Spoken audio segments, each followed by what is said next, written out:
There's a video circulating of a pastor of a church who had a young girl, she must have been maybe 18 or 19, maybe 20, get up in front of the entire congregation and apologize for getting pregnant and for being pregnant.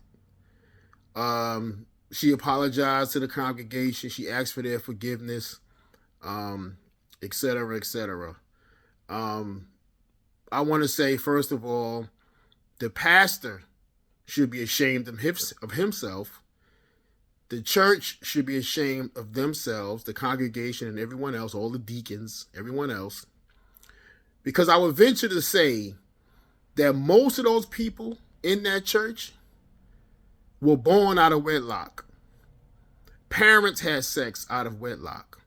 They themselves, before they joined these churches, had sex out of wedlock.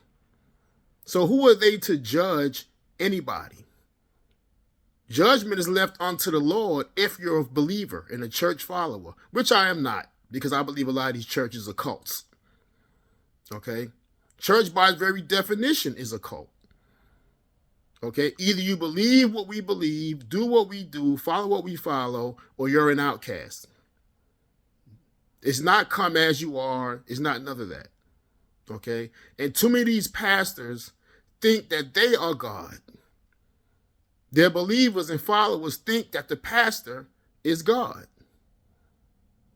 And he's not. You have as much access to God sitting at home or sitting on the toilet praying, as much access to God or the Creator as they do. It's time to cut the bullshit with these churches.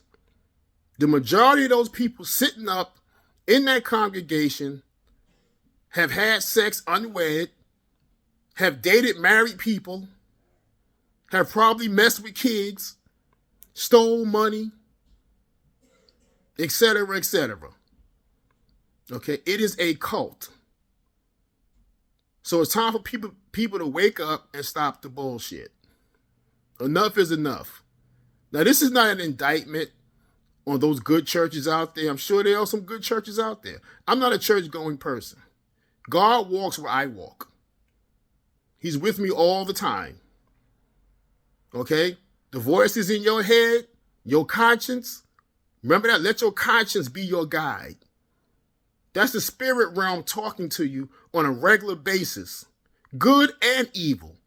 You decide who you want to listen to. But if you make mistakes, don't condemn yourself for making a mistake. You should be forgiven. They preach a lot about forgiveness, but they don't practice it. All this stuff about sex is wrong and sex is this and condemning sex. Who created sex?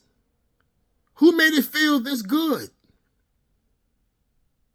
Who made it so that when you have sex, you create more life? The only way life can continue is to have sex. Why is being married a prerequisite? All throughout history, most life come about with unmarried people. That's just the way it is. So I guess God gonna throw everybody in hell and burn us all up. There's an old saying, people go to heaven for the ambiance and the decor and the beauty of it, but people go to hell for the company. We all fall short, which means we all going to hell if that's the case, which I don't necessarily believe that. But to embarrass this young lady in front of an entire congregation of people because she got pregnant, and on top of that, where the hell's the man at that got her pregnant? Last I heard, women don't get pregnant on their own.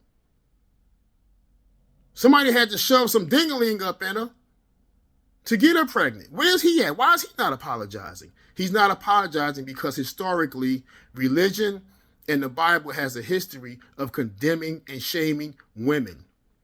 Jezebel, Eve, Mary Magdalene, Delilah, etc., etc., etc. Men are the heroes.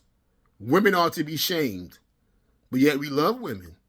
We love to have sex with them. We love to use them as objects for our pleasure and so forth, but yet we turn around and condemn them. That's an oxymoron at its finest. Okay? If you have a good church home, God bless you. All power to you. I wish you the best. But if you're in one of these fucking cults, tell these pastors to suck balls and step off. Keep your money in your pocket. Stay home where God is. God is everywhere you are. You don't need to go to church to experience God's goodness. Keep your money in your pocket.